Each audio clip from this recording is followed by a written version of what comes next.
첫 번째 언약에도 예배 규정과 세상에 속한 성소가 마련되어 있었습니다. 한 장막을 지었는데 그 첫째 간에 해당하는 장막입니다. 그 안에는 촛대와 상이 있고 빵을 차려 놓았으니 이곳을 성소라고 하였습니다. 그리고 둘째 휘장 뒤에는 지성소라고 하는 장막이 있었습니다. 거기에는 금으로 만든 분향제단과 온통 금으로 입힌 언약궤가 있고 그 안에는 만나를 담은 금 항아리와 싹이 난 아론의 지팡이와 언약을 새긴 두 돌판이 들어 있었습니다. 그리고 그 언약궤 위에는 영광에 빛나는 그룹들이 있어서 속죄판을 그 날개로 내려덮고 있었습니다. 지금은 이것들을 자세히 말할 때가 아닙니다. 이것들이 이렇게 마련되어 있어서 첫째 칸 장막에는 제사장들이 언제나 들어가서 제사의식을 집행합니다. 그러나 둘째 칸 장막에는 대제사장만 1년에 한 번만 들어가는데 그때는 반드시 자기 자신을 위하여 또 백성이 모르고 지은 죄를 사하기 위하여 바칠 피를 가지고 들어갑니다. 이것은 첫째 칸 장막이 서 있는 동안에는 아직 지성소로 들어가는 길이 드러나지 않았음을 성령께서 보여주시는 것입니다. 이 장막은 현 시대를 상징합니다. 그 장막 제의를 따라 예물과 제사를 드리지만 그것이 의식 집례자의 양심을 완전하게 해주지는 못합니다. 이런 것은 다만 먹는 것과 마시는 것과 여러 가지 씻는 예식과 관련된 것이고 개혁의 때까지 육체를 위하여 부과된 규칙들입니다. 그러나 그리스도께서는 이미 일어난 좋은 일을 주관하시는 대제사장으로 오셔서 손으로 만들지 않은 장막, 다시 말하면 이 피조물에 속하지 않은 더 크고 더 완전한 장막을 통과하여 단 한 번에 지성소에 들어가셨습니다. 그는 염소나 송아지의 피로서가 아니라 자기의 피로서 우리에게 영원한 구원을 이루셨습니다.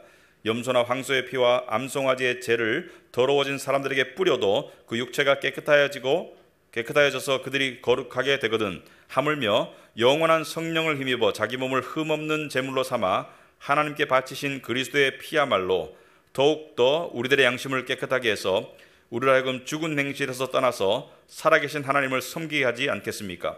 그러므로 그리스도는 새 언약의 중재자이십니다. 그는 첫 번째 언약 아래에서 저지른 범죄에서 사람들을 구속하시기 위하여 죽으심으로써 부르심을 받은 사람들로 하여금 약속된 영원한 유업을 차지하게 하셨습니다. 아멘. 우리 앉으시기 바랍니다. 우리 기도하도록 하겠습니다. 하나님 아버지, 오늘도 저희들을 하나님께서 거룩한 예배 자리로 불러주셨습니다. 특별히 말씀은 하나님의 감동으로 된 것으로 교훈과 책망과 바르게 함과 의로 교육하기에 유익한 것이라고 했습니다. 이 말씀을 통해서 하나님께서 우리에게 주시고자 하는 교훈, 심지어 책망, 그리고 무엇을 바르게 하시고자 하시는지 하나님의 뜻이 이루어지기를 간절히 소망합니다. 우리가 낮은 겸손한 마음의 자세를 가지고 그리고 주의를 집중해서 하나님께서 나에게, 우리에게, 우리 카비넌트 공동체에게 하시는 말씀이 무엇인지, 그리고 그 말씀을 통해서 우리의 무엇을 고쳐주시길 원하시며 우리에게 그 고침을 통해서 결국 평강을 주시기를 원한다는 것을 우리가 깨달을 때 우리가 말씀을 주의해서 들을 수 있도록 주님 도와주시옵소서. 예수님 이름으로 기도합나이다. 아멘. 우리가 여러분이 아시겠지만 히브리서 5장부터 계속해서 같은 내용이 반복되고 있습니다. 성소에 관한 내용, 그 다음에 대제사장, 제사장, 옛 언약과 새 언약, 여러 가지 비슷한 내용들이 계속 반복되고 있는데 아마도 그 이유가 있을 것이라고 생각합니다. 설교자 입장에서는 비슷한 내용을 가지고 또 말씀을 전한다고 할 때 어떻게 해야 하나 그런 고민이 사실 들기도 하지만 기도하면서 하나님의 인도하심을 구하다 보면 하나님께서 분명히 같은 내용, 비슷한 내용으로도 새로운 메시지를 전하려고 하신다는 것을 우리가 알 수가 있습니다. 그래서 오늘 말씀을 우리가 어떻게 풀어볼까? 오늘 말씀은 하나님에 관한 내용이 되겠습니다. 아주 중요한 하나님에 관한 내용이 되겠습니다. 그 말씀을 전하기 전에 제가 서두를 말씀을 드리자면, 여러분, 사람은 감정, 그러니까 생각을 바탕으로 한 감정을 통해서 행복감, 안정감을 느끼거나 그 반대의 상태, 불행감 또는 불안정을 느끼죠. 그죠? 감정. 그러니까 마음이 불안하다, 마음이 두렵다, 마음이 평강하다. 이것은 생각과 감정을 이야기하는 것이죠. 사람은 감정의 동물이라고 그러죠. 감정이 우리의 인생을, 우리의 삶을 굉장히 크게 지배하고 있죠. 생각과 감정이. 그런데 이 생각과 감정이라는 것은 사실은 혼자 가지고 있는 것보다는 관계 속에서 많이 발생하죠. 가까운 관계 속에서 서로 간의 감정의 충돌, 감정의 화합, 여러 가지 형태로 발생하죠. 특별히 가족 간에. 그런데 우리 그리스도인들은 하나님과의 관계 속에서도 생각과 감정을 가지게 됩니다. 그래서 하나님의 사랑이 느껴지고 하나님이 따스하고 친밀하게 느껴지는 것은 우리에게 행복감을 줘요. 반대로 하나님이 무섭거나 멀게 느껴지거나 또 불만스럽거나 섭섭하게 느껴질 때도 솔직히 있죠. 그럴 때는 행복하지 않습니다. 하나님과의 관계에서 우리가 이런 이 스펙트럼의 양쪽의 감정을 우리가 다 골고루 느끼면서 살아가고 있어요.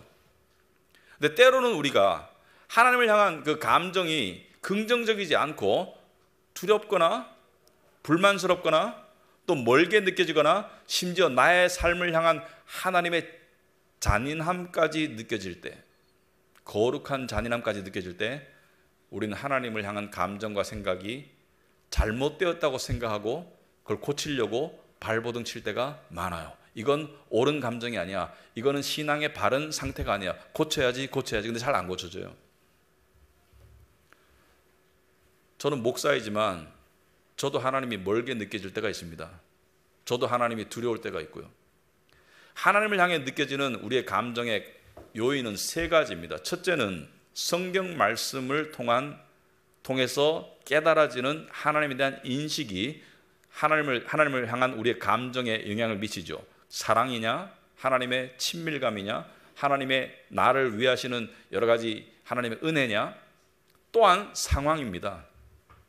상황도 크게 영향을 미쳐요. 내 삶의 형편과 처지와 상황이 나에게 우호적일 때 우리는 하나님을 향해서도 우호적인 감정이 듭니다. 하나님이 나를 우호적으로 대하신다는 생각이 들어요. 그러니까 감정은 상호 교류적이기 때문에 내가 하나님을 향한 생각도 중요하지만 하나님이 나를 어떻게 생각하시는가, 어떻게 대하시는가, 그것을 상황을 통해서 우리가 판단할 때가 많아요. 그리고 세 번째는 죄입니다. 죄 때문에 드는 죄책감, 하나님과의 거리감, 이러한 세 가지 요소에 의해 가지고 우리는 하나님을 향해서 관계 속에서 다양한 감정의 스펙트럼을 겪는데, 크게 보면 사랑과 이 다음에는 이 어려운, 무서운 하나님. 그런데 제가 곰곰이 생각해 봤어요. 우리가 하나님을 향해서 그런 감정을 가지는 이유가 단지 우리의 말씀 생활, 우리의 상황, 우리의 죄 때문인가? 그것만이 이유인가? 아니라는 결론에 도달했습니다. 하나님 때문에도 우리가 그렇게 생각하고 느끼게 된다는 것을 말씀드리고 싶어요. 하나님 때문에 우리가 하나님의 사랑과 하나님의 은혜와 따스함과 친밀감을 느끼고, 동시에 하나님 때문에 하나님이 무섭고 하나님이 멀게 느껴질 때도 있다는 것을 말씀드리고 싶어요.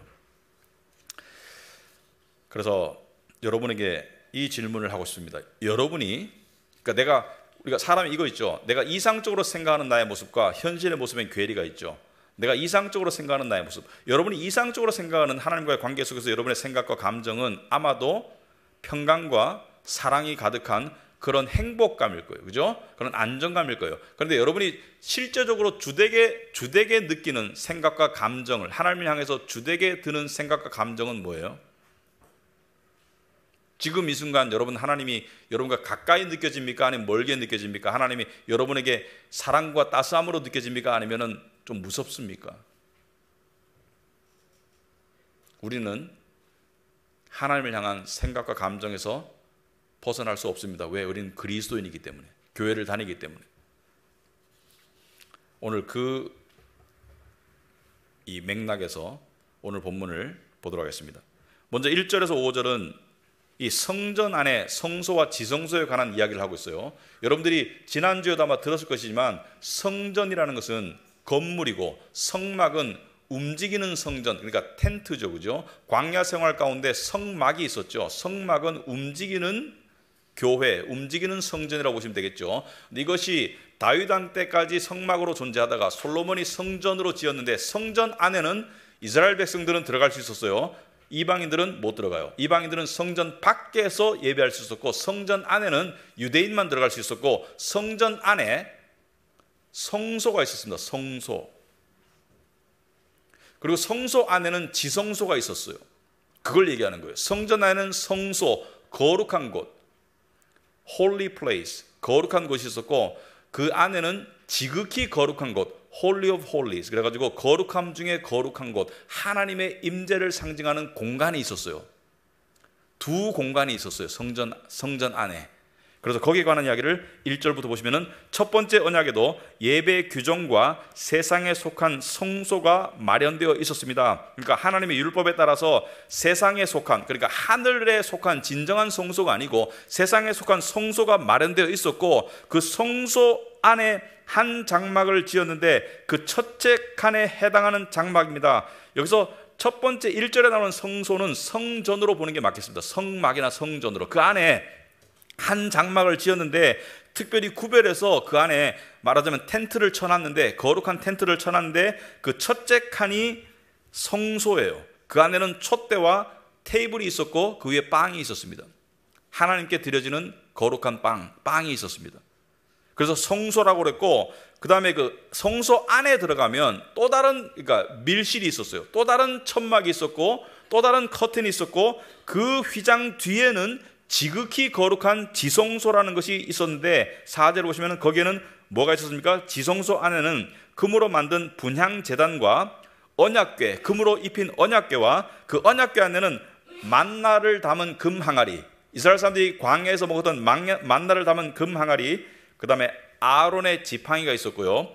그 다음에 십계명을 새긴 두 돌판이 들어 있었는데 지극히 거룩한 곳, 하나님의 임재를 상징하는 곳이에요. 그리고 그 언약궤 위에는 이 언약궤 안에는 세 가지 물품이 있었고 언약궤 위에는 영광에 빛나는 그룹들이 있어서 그룹이라는 것은 천사 중에 좀 높은 존재 이렇게 생각하시면 되겠습니다. 속죄의 판을 그 날개로 내리덮고 있었습니다. 그리고 5절 마지막에 보시면은 지금은 이것들을 자세히 말할 때가 아닙니다. 무슨 얘기냐면은 지금 이 이야기 하고자 하는 것이 아니라는 거예요. 이것은 그냥 설명하기 위해서 그냥 하는 말이지 이것이 메인 포인트는 아니라는 것을 이야기하고 있고요. 이 성소 안에는 누가 들어갈 수 있습니까? 성소 안에는 6절에 보시면은 첫째 칸 장막에는 제사장들이 언제나 들어가서 제사 의식을 집행합니다. 제사장들이 들어갈 수 있었어요. 일반 이스라엘 사람들, 일반 유대인들은 못 들어갔습니다. 근데 제사장은 유대인들 중에 몇 퍼센트냐? 유대인 12지파 중에 레위 지파 모든 사람이 제사장은 아니고요. 레위 지파 중에 아론 집안이나 특별한 사람들이 제사장이었고 나머지 사람들은 성전 봉사자들이었죠. 그러니까 레위 지파가 다 제사장은 아니었어요. 모든 제사장은 레위 지파였습니다만은 그러니까 비율로 따지자면은 뭐 1%, 2% 아주 극소수의 사람들만 이 성소에 들어갈 수 있었어요. 그리고 그 안에 지성소는 이스라엘 모든 사람 중에 대제사장 한 사람만 1년에 한 번 들어갈 수 있었어요. 7절 보시면은 둘째 칸 장막에는 대제사장만 1년에 한 번만 들어가는데 그때는 반드시 자기 자신을 위하여 또 백성이 모르고 지은 죄를 사하기 위하여 바칠 피를 가지고 들어갑니다. 그러니까 지성소는 대제사장이 대표로서 1년에 한 번만 들어갈 수 있어요. 지성소가 하나님의 임재를 상징한다면 하나님께는 대제사장이 1년에 한 번만 들어가는데 반드시 피를 가지고 들어가야 돼요. 피는 죽음을 상징합니다. 여러분, 하나님을 만나기가 쉽습니까? 어렵습니까? 구약 율법의 시스템에서 하나님께 가까이 가는 것이 대부분의 사람들에게는 허용이 안 됐었습니다.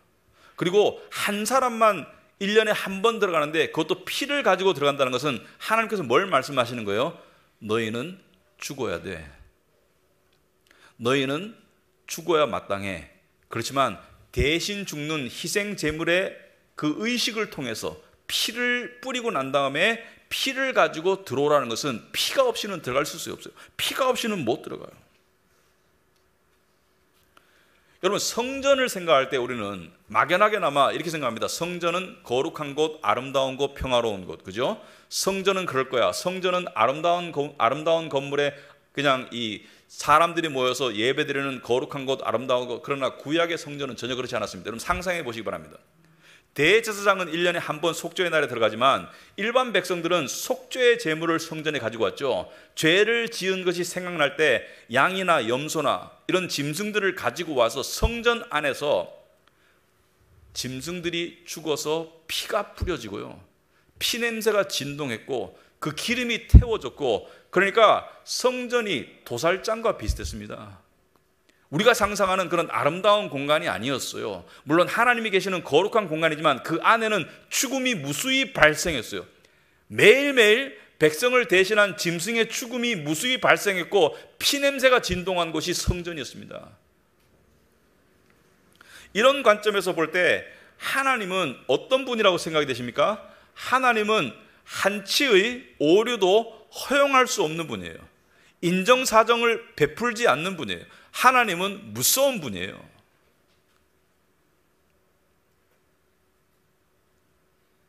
그래서 우리가 하나님이 두려운 거예요, 때때로.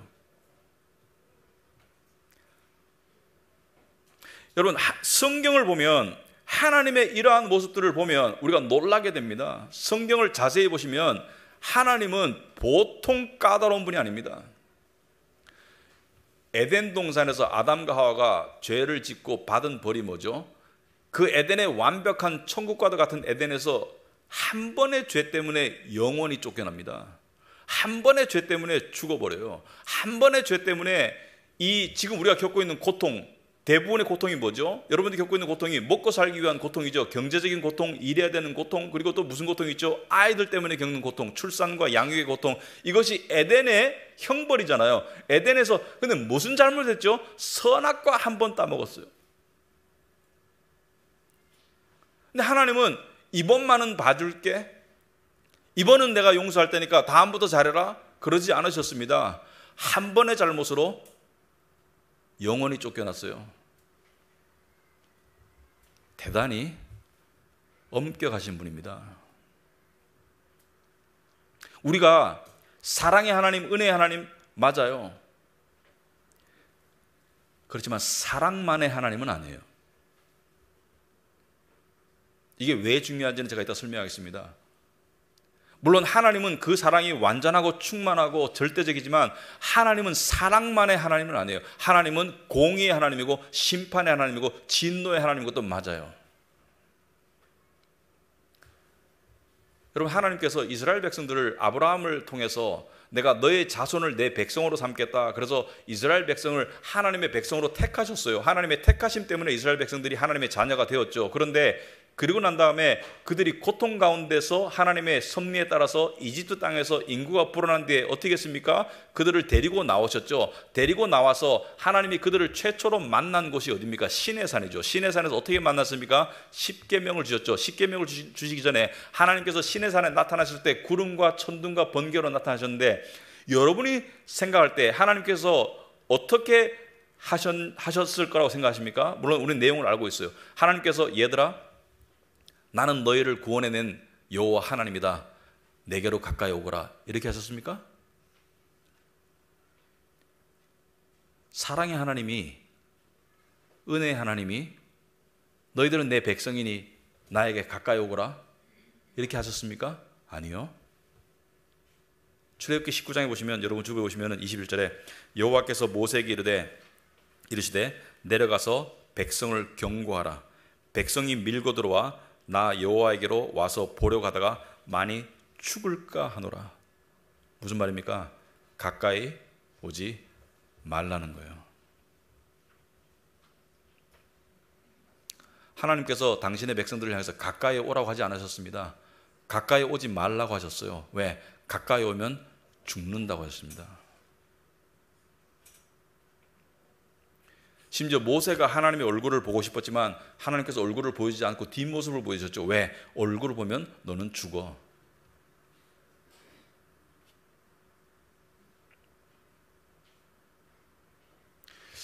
기독교 역사 속에서 이 말시온이라는 사람이 있었어요. 2세기 중반 150년경의 사람인데 아버지가 주교였습니다. 아버지가 주교였기 때문에 기독교 집안에서 태어났어요. 근데 말시온이라는 사람이 성경을 연구하다 보니까 이런 이단적인 결론에 도달해 가지고 그 가르침을 전파해서 많은 사람들을 혼돈에 빠뜨렸는데, 무슨 가르침이었냐면은 신약에 나타난 당신의 아들을 십자가에 내어주신 그 하나님은 사랑의 하나님, 은혜의 하나님이 맞는데, 구약의 하나님은 진노의 하나님, 심판의 하나님. 그래서 신약의 하나님과 구약의 하나님은 서로 다르다고 이야기했습니다. 심지어 어떻게 말했냐면은 구약의 하나님이 성숙해서 신약의 하나님이 되셨다고 말했어요. 그래서 하나님에 대한 이원론적인 그런 그 하나님의 모습을 소개하면서 구약과 신약의 하나님은 달라라고 말했습니다. 우리는 신약의 하나님을 믿어야 돼 이렇게 말했어요. 물론 이단이고 신성모독이죠. 그리고 큰 오류가 있는 게, 하나님이 가장 무섭게 나타난 곳은 구약이 아닙니다. 말시온이 착각했어요. 하나님이 가장 무섭게 등장하시는 곳은 요한계시록입니다. 전 인류를 불태워요. 모든 인류를 죽입니다. 물론 예수 믿는 사람 빼고 전 인류를 멸망시켜서 지옥으로 보내요. 구약의 하나님 저리 가라입니다. 여러분, 성경 어디에도 하나님이나 주님을 만났을 때 반가워요, 당신을 만나니까 행복하고 따뜻한 느낌이 듭니다, 그런 사람 한 명도 없습니다. 이사야는 하나님께서 나타나셨을 때 죄를 깨닫고 나는 더러운 자니까 가까이 오시지 말라고, 베드로는 예수님이 메시아인 줄 알고 깨닫고 난 다음에 뭐라 했습니까? 나를 떠나소서, 저는 죄인입니다. 두려움에 떨었어요. 여러분, 요한계시록에 보면은 1장에 보면은 사도 요한은 주님께서 나타나셨을 때, 주님, 알던 주님이죠, 그죠? 알던, 자기가 육신 가운데 만났고 3년 동안 세월을 보냈던 주님인데 다시 만나서 반가워요 그렇게 하지 않고요, 땅에 쭉 뻗어 엎드렸어요, 죽은 듯이. 왜? 두려움 때문에.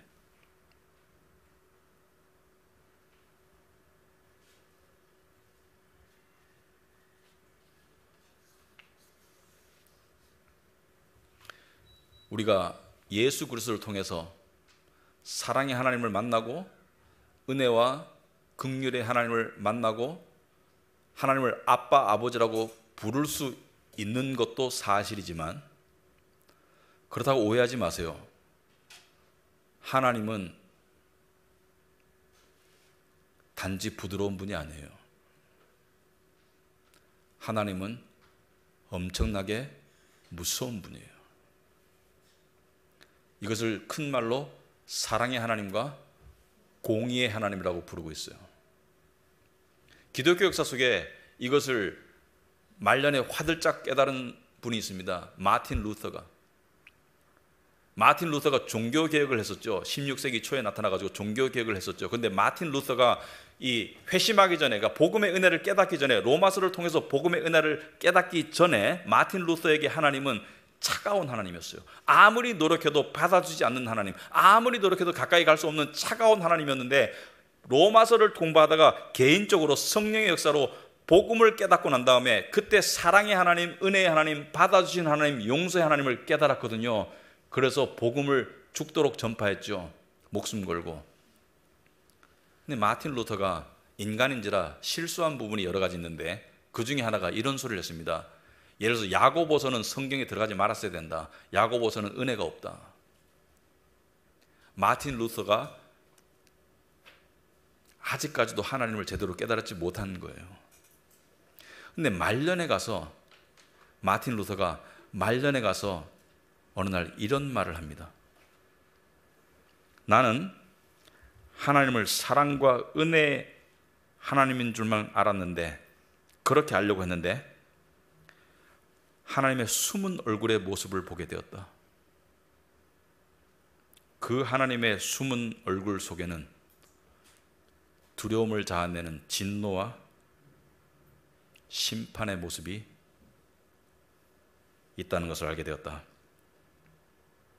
우리 그리스도인들이 그 하나님의 모습을 잘 마주치지 않는 이유는 우리가 그리스도 안에 있기 때문이다.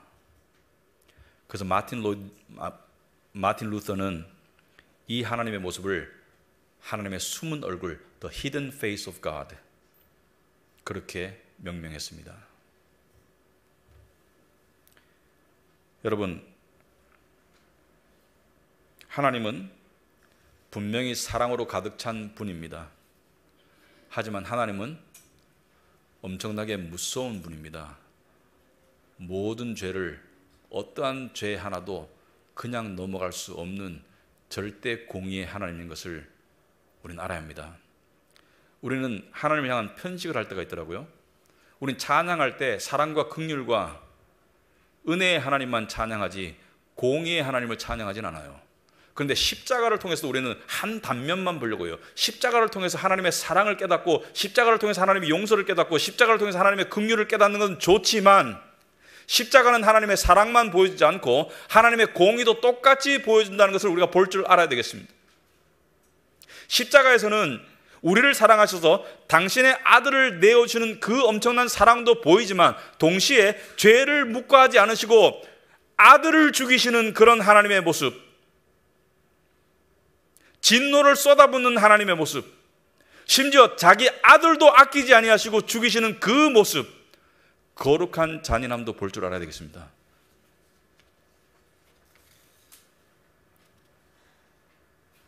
하나님이 두렵게 느껴질 때가 있습니까? 당연합니다.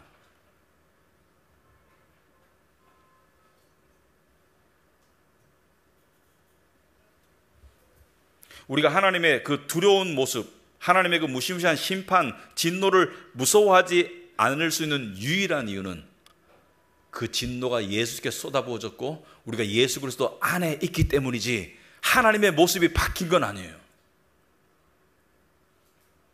오늘 본문의 11절에 보시면은, 그러나 그리스도께서는 이미 일어난 좋은 일을 주관하시는 대제사장으로서 오셔서 손으로 만들지 않은 장막, 천국의 장막을 말하죠. 다시 말하면 이 피조물에 속하지 않은 더 크고 더 완전한 장막을 통과하여 단 한 번의 지성소에 들어가셨습니다. 여기서 말하는 지성소는 하나님이 진짜 계시는 천국의 장막을 이야기하고, 그 안에 단번에 영원히 들어가셔서 그는 염소나 송아지의 피로서가 아니라 자기의 피로서, 그러니까 염소나 송아지의 피는 사실은 모형이지 실제가 아니잖아요. 그것은 예수 그리스도의 피를 향한 모형에 불과하지 실제가 아닌데, 자기의 피로서 우리에게 영원한 구원을 이루셨습니다. 아멘. 이게 무슨 뜻입니까? 우리가 하나님께 거리낌 없이 언제든지 나갈 수 있는 그 특권을 주셨다는 것을 이야기하고 있습니다. 구약의 성전에서는 대제사장 한 사람만 1년에 한 번 들어갈 수 있는 그 거룩한 곳에, 지극히 거룩한 곳에 우리 믿는 자들은 언제든지 영원히 들어갈 수 있는 길이 예수님을 통해서 열렸다는 것이죠. 이것은 은혜입니다. 이것은 특권이죠.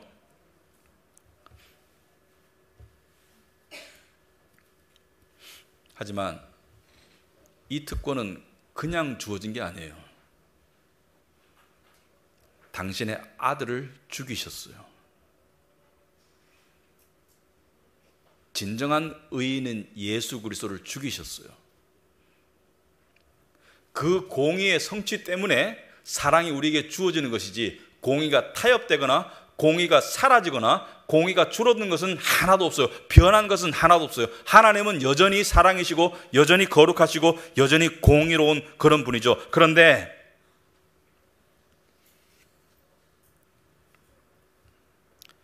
우리가 이 복음을 통해서 하나님의 은혜를 얻었다는 것을 자칫 착각하고 오해해서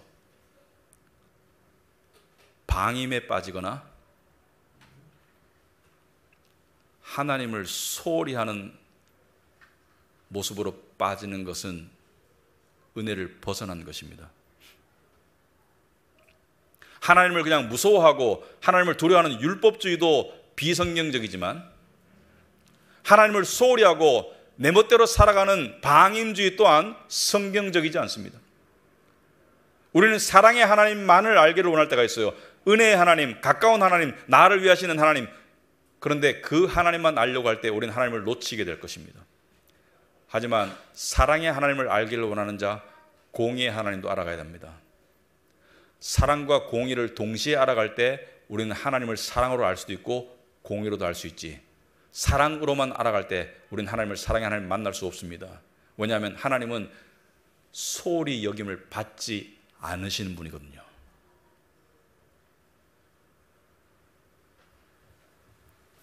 제가 오늘 말씀을 통해서 적용 없는 설교는 있을 수 없죠.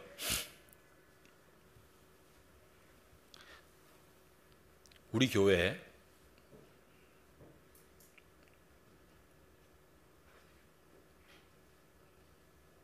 이 하나님에 대한 왜곡된 인식이 잘못된 모습으로 나타나는 부분이 있다는 것을 깨닫고 그 부분에 대해서 이야기를 하고 싶습니다. 물론 가장 큰 책임은 저에게 있어요. 제가 이 말씀을 준비하면서 저에게 가장 다가온 말씀 중에 하나는 선생된 자가 더 큰 심판을 받을 것이라는 말씀입니다. 그러므로 제가 이런 말씀을 드리는 가운데 제가 여러분을 향해서 손가락을 내밀고 있다고 생각하지 마시고 제가 가장 큰 잘못이 있다는 것을 전제하는 것에서 말씀을 드리고자 합니다. 하나님을 향한 사랑과 방임과 하나님을 소홀함에 빠지지 않는 가장 중요한 요소는 경외심입니다. 경외심. 경외심은 무서워하는 것과는 다른 거예요. 경외심은 사랑의 공경입니다. 공경이 경외심입니다. 여호와를 경외하라 할 때 그 경외는 무서워한다는 것이 아니고 하나님을 거룩하게 두려워한다는 것을 말합니다. 그런데 그것이 가장 크게 표현되고 적용되어야 될 부분이 바로 예배입니다. 예배. 왜냐하면 우리가 이 성소와 성전을 이야기하잖아요. 지성소를 이야기하잖아요. 하나님을 만나는, 우리가 한 성전된 교회로서 믿는 자들이 한 성전을 이루어서 하나님을 만나는 그 시간이 예배입니다. 근데 우리가 예배 시간에 많이 늦어요. 예배를 수시로 빼먹어요.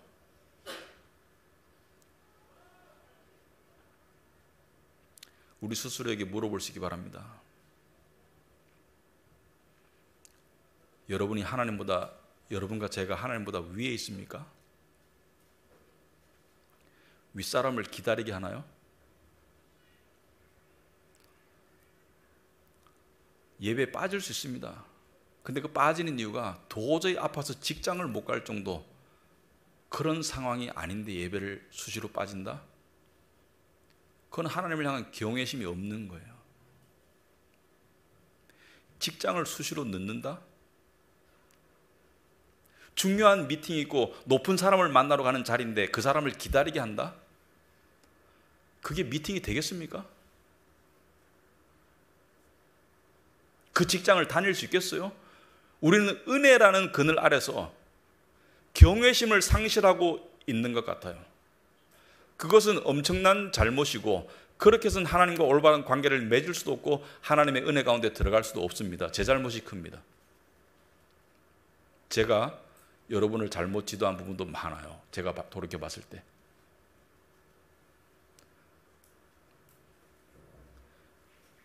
여러분, 공연 갈 때, 중요한 공연 갈 때 일찍 도착 못할까 봐 안달이 나죠.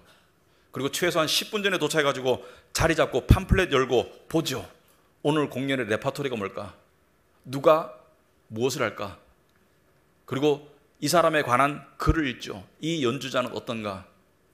그리고 공연을 시작할 때 쥐 죽은 듯이 있다가 공연이 시작되죠. 공연이 시작되면 중요한 공연의 문은 닫혀요. 못 들어가요. 시간 1분 늦으면 못 들어갑니다. 안 들여보내집니다. 왜? 그 연주자에 대한 존경심 때문에 안 해줍니다. 하나님이 그보다 못합니까? 우리가 믿는다고 생각하는, 주장하는 그 하나님이 그보다 못하신 분입니까? 아니잖아요. 저는 생각합니다. 최소한 10분, 20분 전이 예배 시작 오셔야 되는 시간이에요. 여기 앉아서 마음을 준비하는 것이 시작이라고 봅니다. 11시 30분이 아니고 11시 10분, 11시 20분이 여러분이 여기 와야 될 시간이에요. 와서 뭐예요? 주보를 보면서 오늘 내용을 숙지하고, 마지막에 보면 묵상의 글이 있죠. 묵상의 글은 대부분 설교와 관계된 글입니다. 그러니까 기도를 하든지 어떤 형태를 하든지 간에 우리가 먼저 와 있어야 되죠. 우리가 먼저 이 자리에 와 있어야 되는 게 정상이죠. 이 문제를 제가 인식한 것은 처음이 아니죠. 그런데 목회라는 게 참 힘들더라고요. 제가 옛날에 비즈니스도 해보고 직원도 수십 명 거느려봤지만 비즈니스는 오히려 쉬워요. 지각하면 경고, 또 하면 해고예요.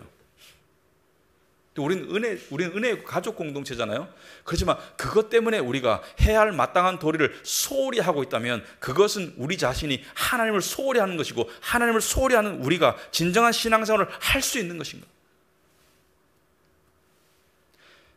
그래서 올해 2023년 표어가요, 하나님을 경외하는 예배자의 마음을 가집시다입니다. 우리가 이 부분에 달라져야 되겠습니다. 그래서 이 부분에 대해서 제가 달라져야 될 부분을 제가 곰곰이 생각해서 여러분들에게 이야기할 것입니다. 여러분들이 조금 이것을 따라와 주셔야 될 것 같습니다. 왜? 우리 교회가 이 부분에 상당히 부족해요. 이것은 하나님이 회개를 촉구하는 영역이라고 생각합니다. 그래서 이 부분에 우리가 분명히 달라져야 된다, 그렇게 생각합니다. 세상이 많이 달라졌어요. 달라지고 있어요. 요즘 목사님들 만나면 공통된 고민이 이것입니다. 코로나 이후에 교회가 너무 힘들어졌다. 왜? 코로나로 교회 안 나오던 사람들이 코로나 끝나도 안 나온다. 그리고 물어보면 집에서 예배 드려도 충분히 되던데요. 왔다 갔다 하는 시간 전략할 수 있고 그냥 예배 드리고, 솔직히 말씀드리면 본교회 말고도 다른 교회 채널 돌리니까, 다른 교회 유튜브 들어가니까 훨씬 더 좋은 설교도 많아서 은혜도 더 받는데요, 성경적이지 않아요. 전혀. 현대의 기술이 대체할 수 있는 부분이 있고 도와줄 수 있는 부분이 분명히 있습니다. 이 스크린처럼. 하지만 조지 휘트필드가, 유명한 영국의 설교가가 수많은 대중들을 밖에 모아놓고 거기서 설교할 때 기자가 받아 적고 있었어요. 그래서 조지 휘트필드가 물어봤습니다. 왜 받아 적냐고. 당신이 하는 이 훌륭한 설교를 이 사람들만 아는 것이 아까워서 내가 받아 적어서 사람들에게 알려주려고 한다고 말하니까 조지 휘트필드가 이 말을 했습니다. 내가 하는 말은 받아 적을 수 있겠지만 성령의 역사는 기록이 불가능할 것이다. 예수께서 말씀하셨습니다. 두세 사람이 모인 곳에 내가 너희와 함께 할 것이다. 임재 가운데, 너희들이 모인 가운데 나의 임재가 있다는 것은 너희들이 이렇게 모여서, 몸으로 모여서 성전을 이룬 가운데 하나님의 임재와 축복의 성령의 역사가 있다는 것을 말씀하시는 것이지, 그것이 온라인상으로 안 돼요. 그래서 지금 메타버스 교회, 온라인 교회 다 비성경적이고 사탄의 장난입니다. 그래서 우리 교회는 온라인 예배를 끊을 수 있을 때 바로 끊었습니다. 성령의 가르침으로 돌아가야 합니다. 그 시작을, 예배에 관한 하나님의 경외심을 우리가 회복하는 그런 시작으로 시작하기를 바라고, 여러분 1, 20분 일찍 오세요. 가끔가다 실수로 늦게 올 수 있지만 여러분이 습관적으로 예배에 늦는다는 것은 하나님을 향해서 여러분이 내가 하나님보다 높아요 라고 말하는 것과 다르지 않습니다. 다르지 않아요. 낮은 사람이 먼저 와서 기다리는 거예요. 그런 모습으로 나아가는 우리 카비넷 교회가 되기를 진심으로 바랍니다. 기도하겠습니다. 하나님 아버지, 저희들의 잘못을 하나님 앞에 회개하고 하나님의 용서를 구합니다. 거룩하신 하나님, 공의와 사랑의 하나님, 그 하나님을 소홀히 하는 모습이 우리 가운데 깊숙이 박혀 있음을 고백합니다. 이것은 누구의 문제가 아니라 우리 카비넌트 공동체의 문제입니다. 아버지 하나님, 이 부분 우리가 고쳐 나갈 수 있도록 결단하겠습니다. 저와 우리 성도님들이 하나님을 향한 경외의 마음과 자세를 회복하기를 소원합니다. 하나님께 하나님의 영광을 가리는 눈을 범치하게 않게 하옵소서. 예수님 이름으로 기도합니다. 아멘.